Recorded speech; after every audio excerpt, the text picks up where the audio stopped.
Alô você, eu sou Edmilson, nós somos lá da Igreja Batista da Nova Marabá, Folha 32. Terminado aí esse período do isolamento, nós gostaríamos de te convidar para estudar conosco a Palavra de Deus lá na nossa sede, na Folha 32. E independente de que denominação você seja, ou de que religião você seja, o nosso objetivo é estudarmos, compartilhar com você a Palavra do Senhor, né, e crescermos junto na graça e no conhecimento dessa palavra. Então, para iniciar esse vídeo, eu quero te cumprimentar com a graça e a paz do nosso Senhor Jesus Cristo e te chamar a refletir comigo nessa saudação. Olha que fantástico!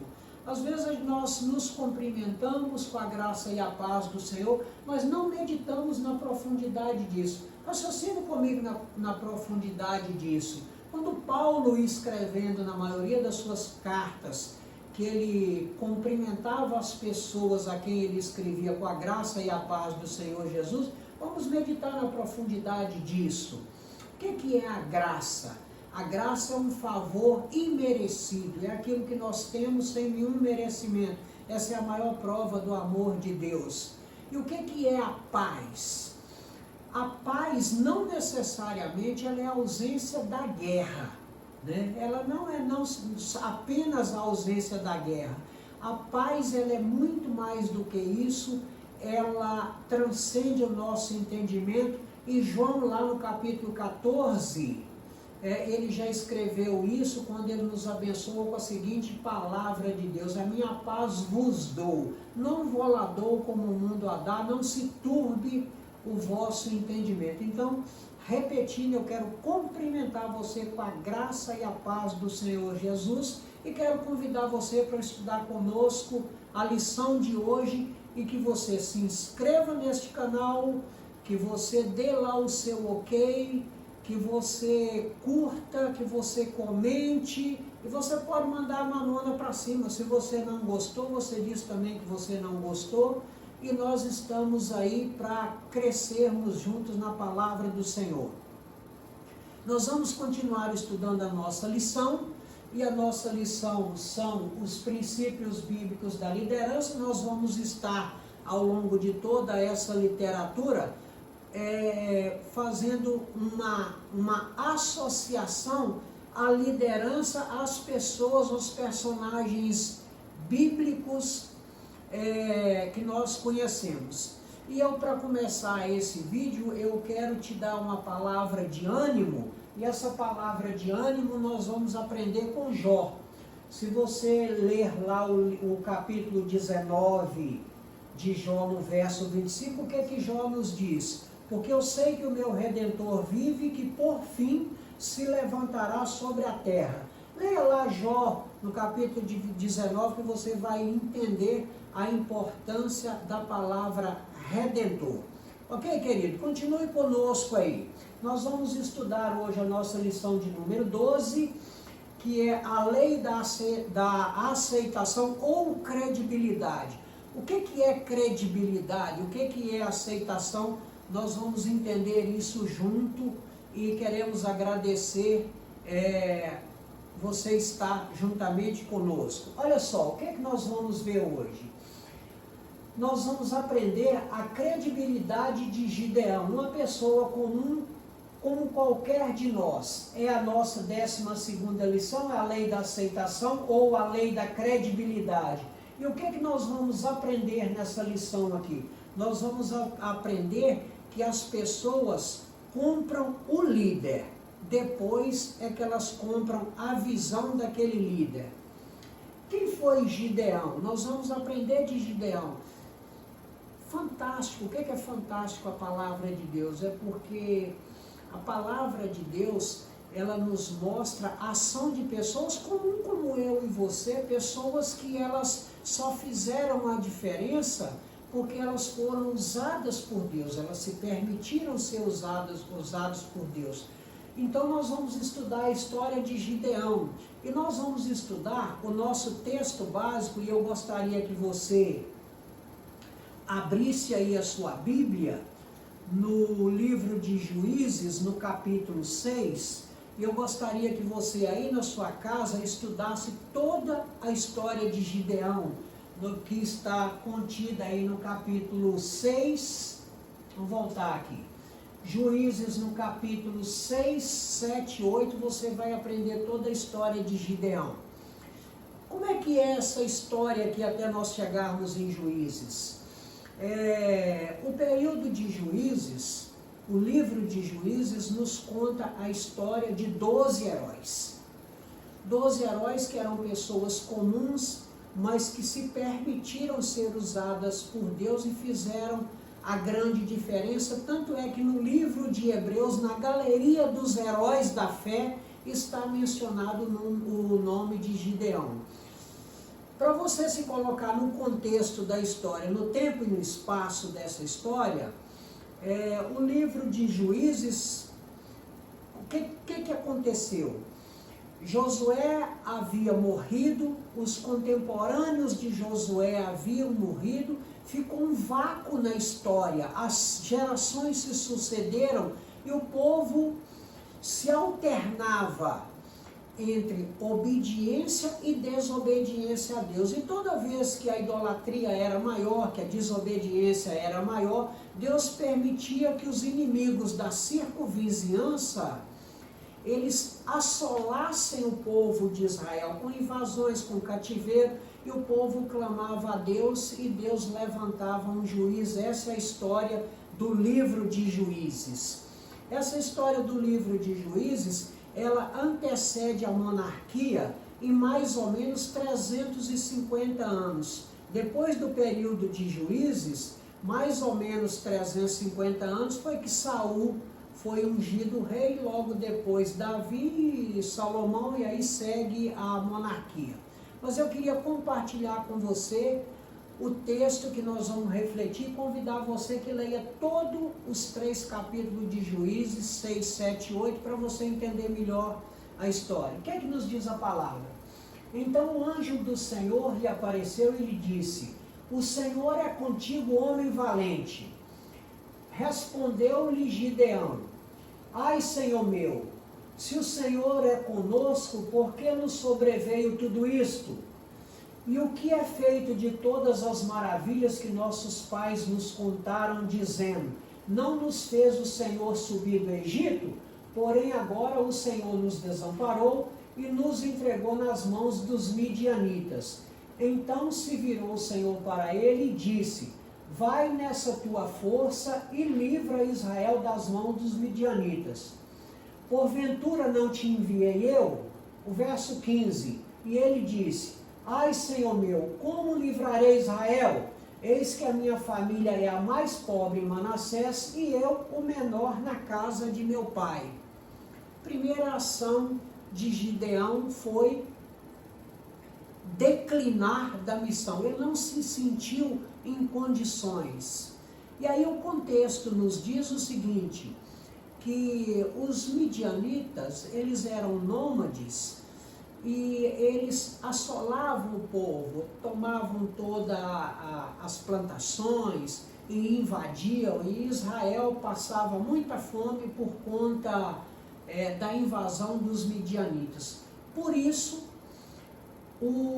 nesse momento, você lendo o texto vai perceber que nesse exato momento, Gideão estava trilhando trigo, ou seja, ele estava debulhando o trigo. E isso normalmente era feito num lugar amplo para que o trigo pudesse ser soprado e separado da palha. Gideão, com medo, como uma pessoa normal, o temor normal, como eu e você, Gideão estava no lagar, lá dentro de um buraco, dificultando ainda a sua atividade, com medo de ser atacado pelos midianitas e levado tudo que ele tinha para comer. Gideão era uma pessoa, querido, como eu e você, cheia de defeitos, cheio de temores, cheio de dúvidas. E o que é que eu quero te chamar a atenção, que você aprenda juntamente conosco? Que Deus, quando Ele quer nos usar, Ele não nos capacita. Então, quando Deus te chamar, não tenha medo, aceite o desafio, que Deus ele vai te colocar, Ele vai te suprir Ele vai te dar tudo que você precisa. Confie no Senhor. Esteja atento, né? Que Deus, se Deus quer te usar, não diga não. Para nós entendermos melhor isso aí, o contexto de toda essa história, os midianitas eram descendentes de Quetura, a segunda esposa de Abraão, e viviam em constantes conflitos com Israel. Gideão viveu em um período que o povo de Israel havia se voltado à idolatria, praticando adoração ao deus pagão Baal. Os israelitas acabaram se tornando presas fáceis dos midianitas, um povo beduíno que dominava aquela área central da Palestina. Constantemente os hebreus eram saqueados pelos midianitas, que lhes tomavam gados e o resultado das colheitas. Consequentemente, os judeus acabaram ficando cada vez mais empobrecidos e passaram a viver escondidos nas montanhas e nas cavernas. Sentindo o peso da opressão, o povo de Israel começou a clamar ao Senhor pedindo a sua libertação. E aí o texto segue quando o anjo aparece a Gideão, e Gideão, se julgando incapaz para aquela missão, faz um monte de questionamento, igual eu ou você: eu não posso, eu não tenho qualificação, eu não tenho tempo, eu não sei, tem gente melhor do que eu. Querido, não se furte do privilégio de contribuir no reino. Nós estamos estudando essa lição de liderança e a gente vai ver que, motivado por Deus, Gideão aceitou uma missão que para ele, aos olhos dele, parecia impossíveis. Mas a gente vai ver no decorrer da história que aquilo que é impossível para você é plenamente possível para Deus. E se Ele quer te usar, Ele vai te capacitar e Ele vai abrir todas as portas para você. Continue conosco. Eu quero combinar com você uma proposta para essa manhã. E qual que é a nossa proposta? A nossa proposta é o seguinte: é que a gente entenda e busque caminhar nesse sentido, que a credibilidade de um líder é o fator determinante para a sua aceitação pelo seu grupo, por aquele que ele lidera. Rotineiramente, ele, o líder, necessita conquistar a credibilidade, que é o resultado do bom trabalho e do bom caráter, né? E também um outro objetivo que nós queremos, né, é requerer o aprendizado constante para melhorar a capacidade de liderar e viver em santidade, a fim de ser bem visto aos olhos de Deus e dos homens. Você precisa estar em ordem, né, com Deus, com a sociedade, com as pessoas, e isso é muito importante para a liderança, né? Segundo o nosso autor, olha só que interessante, autor das 21 leis, das irrefutáveis leis da liderança, John Maxwell, olha o que ele escreveu.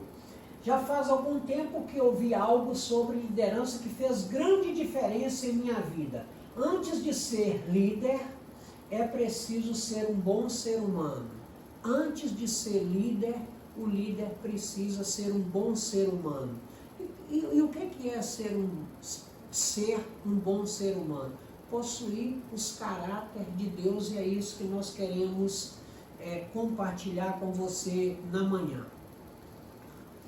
E eu quero te desafiar agora para uma aplicação pessoal. Eu gosto de lembrar que a aplicação pessoal é aquilo que você entende que é bom ou ruim. Você guarda para você se você achar que é bom, você pratica se você achar que é bom, e para a sua aplicação pessoal, via de regra, Deus usa pessoas comuns como eu e você. A única coisa que Deus espera é que você se coloque na brecha. O que é você se colocar na brecha? Existe uma oportunidade e que você se disponha a estar naquela brecha, a ocupar aquele espaço. E a brecha, via de regra, vai ser uma necessidade do povo, que você pode ajudar que o povo chegue até a Deus, através da palavra, através daquilo que você pode fazer para melhorar a vida do seu semelhante, para melhorar a vida da sua comunidade, para melhorar a vida da sua igreja, para melhorar a vida da sua escola, para melhorar a vida dos seus funcionários, para melhorar a vida do seu irmão, do seu colega. Então, querido, o desafio é que você se coloque na brecha, né? Aceite o desafio. Se você for chamado a contribuir, é um sentimento altruísta, né? Que você se coloque na brecha. Entrando na lei da aceitação, para a gente entrar literalmente no que a gente quer compartilhar a respeito da vida e da liderança de Gideão, eu quero compartilhar com você acerca da lei da aceitação.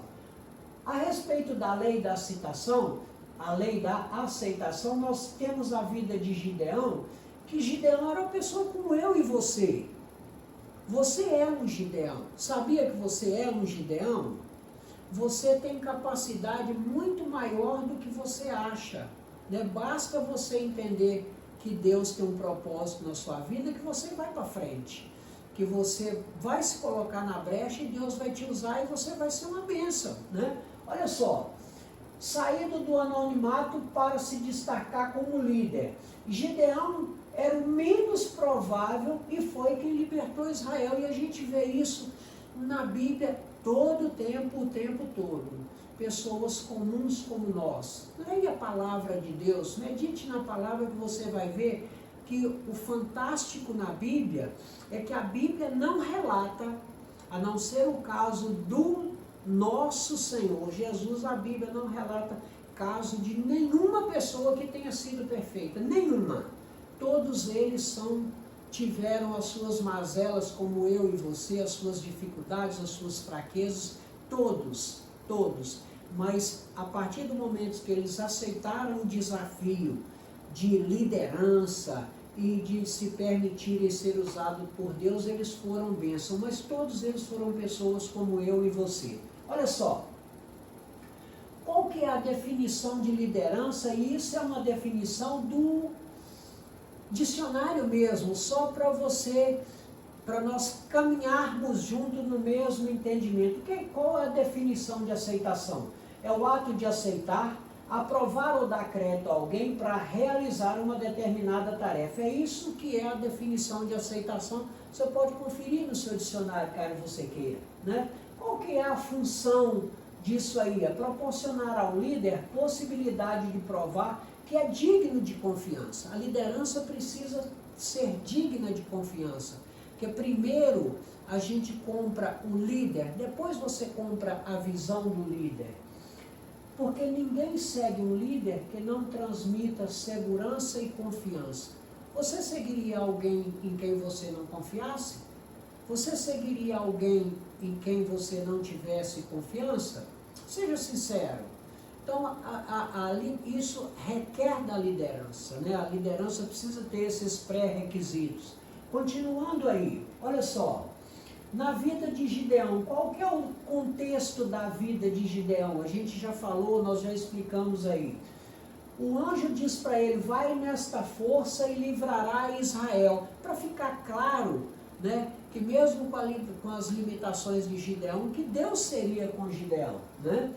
Mas os pré-requisitos, caráter, Gideão estava provado no seu meio. Quando você lê o capítulo 6, 7 e 8, você vai ver o seguinte, que logo em seguida isso aí, Gideão derrubou o altar de Baal, edificou um altar ao Senhor e ele foi perseguido lá na sua comunidade, mas ele manteve firme nesse propósito, foi a sua primeira missão, né? Então ele já tinha lá provado seus objetivos. Era uma pessoa carismática, porque teve coragem de destruir o altar a Baal e construir um altar a Deus. Credibilidade, legitimidade nos propósitos, porque o propósito era um propósito que beneficiava toda a sua comunidade, né, que era o livramento dos midianitas. Então, a legitimidade dos propósitos era claro, e a firmeza nas suas motivações, porque essa firmeza aqui era aquela firmeza que Deus estava dando para ele, né? Bom, na lei da aceitação, Normalmente acredita-se que se a causa fundamental for boa, as pessoas automaticamente aceitarão, mas não é bem assim. Isso não é uma regra geral. Não é porque a causa fundamental é boa que as pessoas aceitam automaticamente. Não se iluda que não é automaticamente assim, né? A respeito da liderança, que nós não nos enganemos. Por quê? Porque os líderes, eles estão expostos antes mesmo de mostrarem a sua visão. Quando o líder se levanta e ele se expõe antes mesmo de expor sua visão, né? Pessoas seguem líderes dignos de confiança, né? Depois as causas dignas desses líderes. Então não é porque a pessoa tem uma causa digna, que ela é fantástica, que ela é boa, que as pessoas seguem. Primeiro elas querem que esses líderes sejam dignos, verdadeiros, reais, valorosos, aí depois elas vão seguir as causas desses líderes, né? E a gente vai ver também que a aceitação é essencial à liderança, porque nós somos carentes de bons exemplos. Todos nós somos carentes de bons exemplos. Nós sabemos que mesmo nós não sendo perfeitos, que o único perfeito é Jesus, mas nós somos carentes de bons exemplos. Nós queremos ver nas pessoas bons testemunhos, que as pessoas, que não existe uma diferença, que a pessoa não tem uma diferença entre o discurso e a prática. Então nós somos carentes de bons exemplos. Todos nós somos carentes de bons exemplos. Até porque a gente sabe que o exemplo, ele arrasta, né? A sociedade está carente de bons exemplos. A sociedade está carente de lideranças abnegadas. Essa é a palavra mais correta. Lideranças abnegadas, que elas estejam dispostas a contribuir para um bem maior, né? Dificilmente seguiremos um líder sem segurança. Ninguém vai seguir um líder sem segurança. Os líderes precisam ter causas justas, os líderes têm que ter credibilidade e os líderes precisam passar segurança, firmeza, confiabilidade, né? Como é que é a lei da aceitação no ministério de Jesus, né? Vamos entender, nós já aprendemos um pouco de Gideão, vamos aprender um pouco de Jesus. Como é que é a lei da aceitação no ministério de Jesus?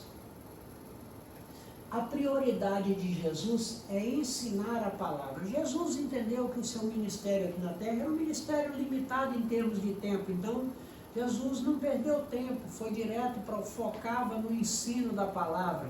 Queridos, isso é fantástico, o ensino da palavra, porque nós temos a capacidade de aprender do nosso mestre. E interessante que a gente vai ver aí, ao longo de toda a história, esses personagens. Gideão não tinha a Bíblia. Gideão não tinha como entender quais eram as promessas de Deus, porque não tinha a Bíblia, não podia refletir na Bíblia.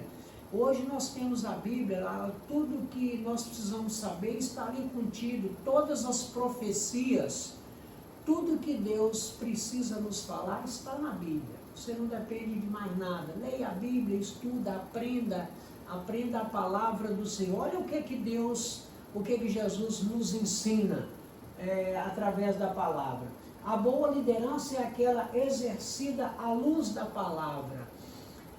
Nós estamos gravando esse vídeo para você, pedindo que você compartilhe, que você se inscreva, que você comente, mas em primeiro lugar eu quero que você reflita na palavra, se aquilo que nós estamos te transmitindo via esse canal do YouTube, se está em conformidade com a palavra, para que você não seja convencido, para que você não seja enganado, para que você não seja levado por nenhum vento de doutrina. Confirme tudo através da palavra, se existe coerência entre aquilo que nós estamos te falando e a palavra de Deus. Então, medite na palavra, né, que nós possamos crescer nesse conhecimento, tendo como prática a palavra. O que a Bíblia nos ensina? Porque o correto é o que ela nos ensina. O que ela nos ensina? Nós precisamos saber disso, entender à luz da palavra. Mateus no capítulo 5, vendo Jesus as multidões, subiu ao monte e, como se assentasse, aproximaram-se os seus discípulos e eles passou a ensiná-los. Jesus como líder, o que a gente aprende com Jesus, na liderança de Jesus, e é isso que a gente quer passar para você, ensinar a palavra, o que é que Jesus espera de você, o que ele espera de mim, qual é o nosso comportamento como liderança, o que você tem se colocado na brecha, tem alguma coisa para fazer e você realmente quer fazer, você se dispõe a fazer, ou você faz como Gideão, não, procura outro, não sou eu não tenho capacidade, eu não posso, eu não tenho tempo, nada disso, querido. Se Deus quiser te usar, Ele vai fazer maravilhas através da sua vida, porque o poder está em Deus e o poder não está em nós, né? É fantástico a gente entender isso aí, até porque é o seguinte, e Deus demonstrou isso no capítulo 6, 7 de Juízes, porque quando Deus chamou Gideão para aquela obra, Gideão juntou 32 mil soldados, porque a causa era boa, Gideão juntou 32 mil pessoas. Deus disse para ele, tem gente demais, Gideão. Faz o seguinte, você diga lá para esses 32 que quem for covarde e medroso vai embora para casa.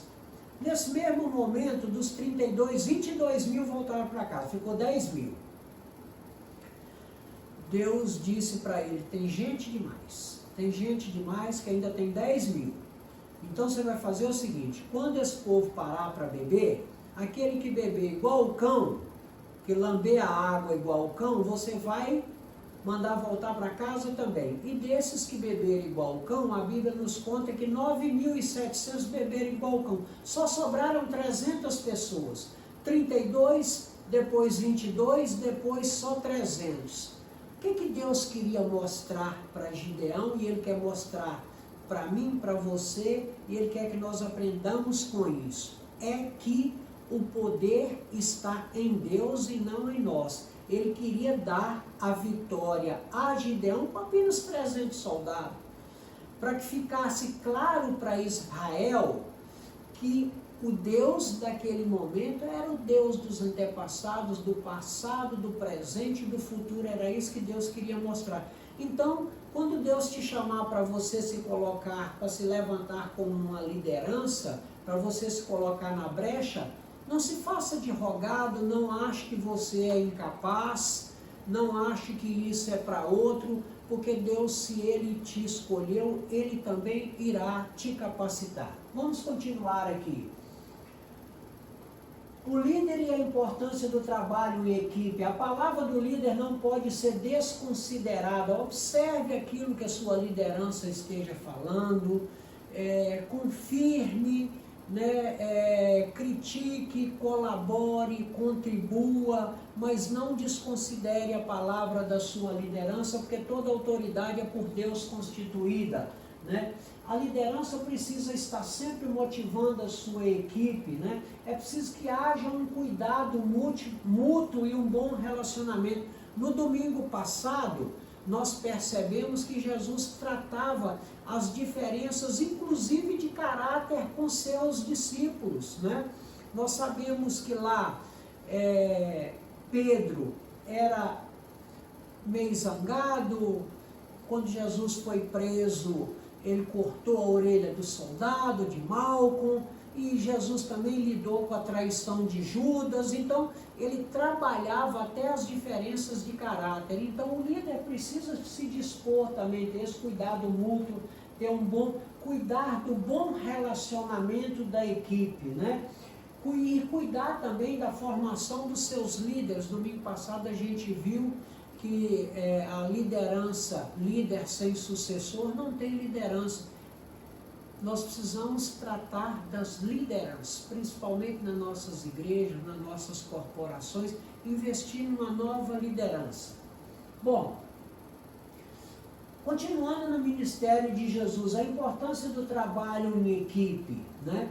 Lucas, no capítulo 5, a partir do verso 4, ele nos conta a história que Jesus chamou Pedro e que eles fossem de novo lançar a rede ao mar. Vamos ler o que diz a palavra do nosso Deus. Quando acabou de falar, disse a Simão, depois Jesus mudou o nome de Simão para Pedro. Quando acabou de falar, disse a Simão, faze-te ao largo e lançai as vossas redes para pescar. Respondeu-lhe Simão, mestre, havendo trabalhado toda a noite, nada apanhamos, mas sob a tua palavra lançarei as redes. No verso 6, isto fazendo, apanharam grande quantidade de peixes e rompiam-se-lhes as redes. Então fizeram sinais aos companheiros do outro barco, para que fosse ajudá-los. E foram e encheram ambos os barcos a ponto de quase irem a pique. O que é que eu aprendo com isso aí? Disse Jesus a Simão, não temas, doravante serás pescador de homens. E logo em seguida, Pedro seguiu Jesus. O que é que eu aprendo aí com Mateus 5? Eles haviam pescado a noite toda, já estavam lavando as redes, preparando para ir descansar, aparece Jesus, volta para o mesmo lugar que você veio. Ele no primeiro minuto ele arrazoou com Deus, questionou, mas no segundo momento ele disse, não, pela fé eu vou. E foram e Deus abençoou grandemente. Aquilo que parece ser impossível aos seus olhos, queridos, é perfeitamente possível a Deus. Basta que você creia, tá? Para a sua aplicação pessoal, Deus se interessa por nós e vem aonde nós estamos.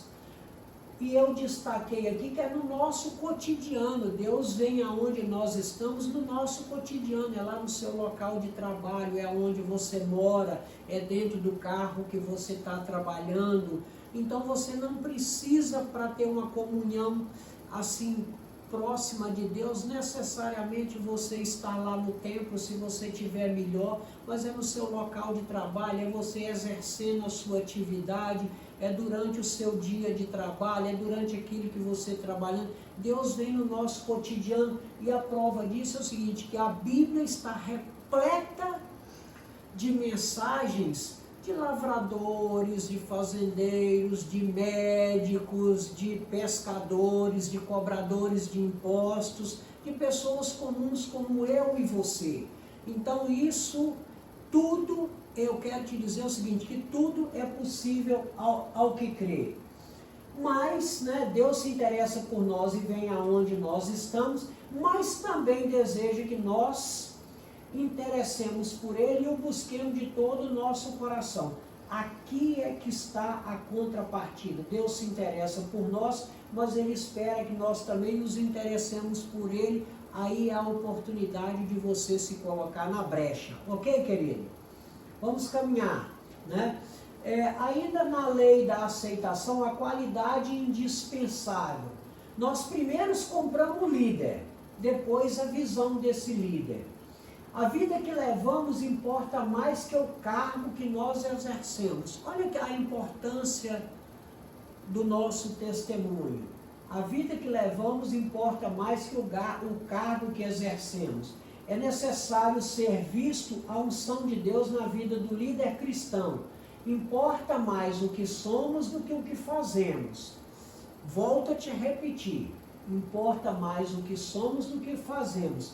Credibilidade é uma conquista e não um dom. Não perca isso de vista. Credibilidade é uma conquista. Você precisa conquistar a confiança, credibilidade, retidão, Isso é uma conquista, não é um dom. Você precisa se esforçar, você precisa trabalhar para poder conquistar credibilidade. Para te provocar mesmo, é uma provocação, esse que é o objetivo. Para te provocar, você se esforça mais para melhorar a sua credibilidade ou sua imagem? Responda para mim. Mande aí a sua resposta aí no meu WhatsApp, você que tem meu número. Ou se você tem uma dúvida, mande uma mensagem que a gente no próximo domingo te responde. E queremos te dizer que todo domingo, nesse mesmo horário, nós estaremos compartilhando com você. Mas responda para mim, ou responda para você mesmo. Atualmente você tem se esforçado mais para quê? Para melhorar a sua credibilidade ou a sua imagem? Você investe para que as pessoas acreditem, confiem em você ou que você esteja bonito na foto, né? E o que você tem investido mais, tá? Quero levar você para refletir comigo nesse texto aqui, ó. Esse texto é de Vance Havner. Olha o que ele diz. Nos dias de hoje, somos desafiados, mas não transformados, convencidos, mas não convertidos. E olha que triste. Ouvimos, mas não praticamos, e deste modo seguimos enganando a nós mesmos. Pense nisso. Será que nós estamos enganando a nós mesmos? Uma coisa é clara, nós conseguiremos enganar a todo mundo, menos a nós mesmos e a Deus, né? E para a gente concluir, eu quero deixar essa mensagem final para você, né? A meta para o líder de sucesso, os 3 Cs, é necessário que ele tenha. Anote aí no seu caderninho de ouro. Eu necessito, né, a meta do líder de sucesso, eu necessito que você tenha caráter, carisma e credibilidade. Quero te agradecer por estar conosco, que Deus te abençoe e que você se inscreva, que você dê aí o seu ok e que você comente. Eu vou orar para finalizar, para que Deus te abençoe. Que Deus te abençoe e te guarde, que Deus esteja com você no decorrer de toda a sua semana, que Deus nos dê uma semana abençoada, e tudo que você precisa fazer, que Deus te dê a bênção, te dê a paz do Senhor e que te dê muita vitória, saúde, e observe as orientações das autoridades do seu lugar, do seu local. Fique com Deus, até o próximo domingo. Tchau!